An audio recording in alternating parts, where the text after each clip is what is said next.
What's up, y'all? I made $1 million spaghetti squash that was so fire, filled with ground beef and Italian sausage. And if you've never had spaghetti squash as a noodle alternative, you are missing out. It's less carbs and so fire.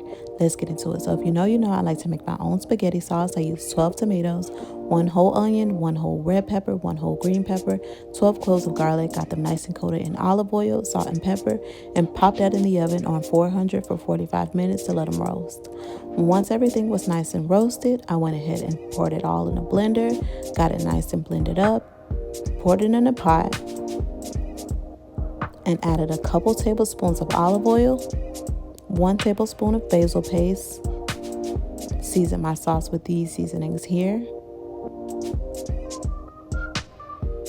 threw in a couple tablespoons of sugar to kill the acid, mix that all up together, threw in some fresh parsley and let that cook on low for about an hour.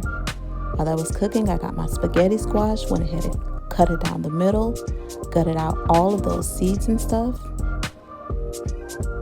and then coated my spaghetti squash in some olive oil, some Kinders to blend, and then baked that face down on 400 for 45 minutes.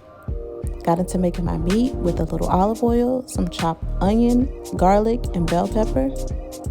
Sauteed it up until it was nice and tender. Threw in 2 pounds of ground beef, 1 pound of ground Italian sausage, a little of these seasonings here, and let my meat cook until it was nice and done. Once my meat was done, I drained it and poured it in my sauce, mixed that all up together, let that cook on low while I got into making my Alfredo with a couple tablespoons of butter, some chopped garlic, a cup of heavy whipping cream, a cup of Parmesan cheese, a little of these seasonings here with some fresh parsley, and let that cook until it was nice and thick. I took my spaghetti squash out of the oven, scraped it with a fork to get my spaghetti like noodles,